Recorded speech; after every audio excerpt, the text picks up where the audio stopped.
Welcome to Share Talk, the only podcast where investors come first. Hi, this is Acme with the Bulletin Board Heroes on Friday, March the 6th here on Share Talk, sponsored by the UK Investor Show. That's to be held on Saturday, April the 25th. Mostly mining and gold stocks in the mix today. Clearly, the state of the market suggests that that's a safer area to be in, safer in inverted commas. Starting off with Anglo Asian, where you can see that after a bear trap from below the October floor there at 116, and then a bear trap through from below the rising 200-day moving average at 136. Looks like we've got a positive setup here. Probably want to see an end-of-day close above that September resistance line at 150, or an end-of-week close as well. And at least while we're above the 200-day line, one could jump the gun on the idea that the stock will break out through 150 and head up to that August resistance line projection at £2.10 over the following month or two. Next contender is one that I've looked at in recent days, but given the dearth of bullish situations, here we have it again as a repeat. Condor Gold, beautiful price action today so far, breaking to near-term highs for the stock.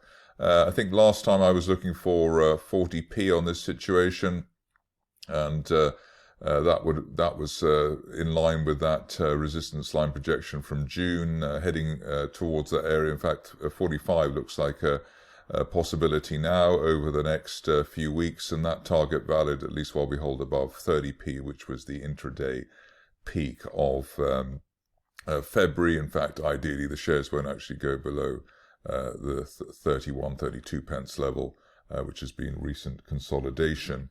Humminbird Resources is a stock which I shied away from for a long time, and it's understandable given the way that the price action's been, but I like that bear trap that the shares delivered through, from below the 50-day moving average, now rising at 23 pence. In fact, both the 50 and 200-day lines now rising, which is normally a very good sign of positive momentum for a stock or market.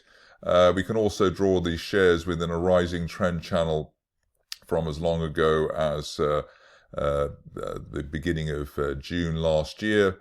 And the top of the channel currently heading towards 38, 39 pence, maybe 40 pence over the next few weeks. Obviously, if you're cautious on the situation, you'd wait for a break of the 30 pence area. But with both these moving averages rising, at least while we're above the 50-day line at 23.79, one would take a guess that the stock will start to break out in a pretty solid fashion. In fact, I suppose the real breakthrough here was the break of this line here at the middle part of January, even though there was obviously a lot of jiggery-pokery in terms of the stock and the price action in the aftermath of that. But it looks like the shares are finally on their way at the moment.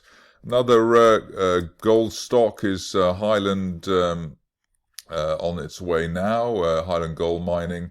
Here we've got a golden cross for a gold stock here, just a golden cross today between the 50-day and 200-day moving averages. That should set the stock up in good stead for further gains, probably up to as high as 280 plus, which is the top of a rising trend channel from back in October. Nice bounce for the RSI as well on the 50 mark at the end of last month, so that should give the shares some decent momentum over the next few weeks.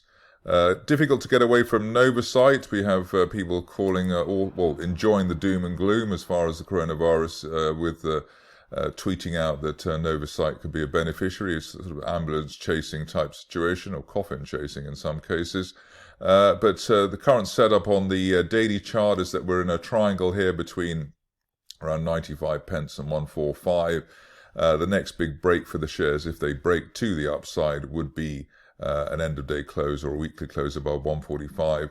The reason for favouring the upside rather than downside, apart from the coronavirus nightmare, is the bounce for the RSI on neutral 50, and also the way that we have both the 50 and 200-day moving averages rising quite nicely at the moment. Probably the easiest way forward here actually would be to look to buy dips towards the 90 to 100 pence zone, as we've had opportunities like that already during the week.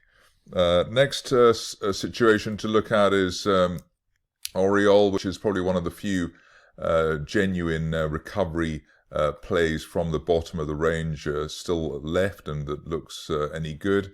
Here you've got a break really of this, or looking for a break of this falling wedge from December.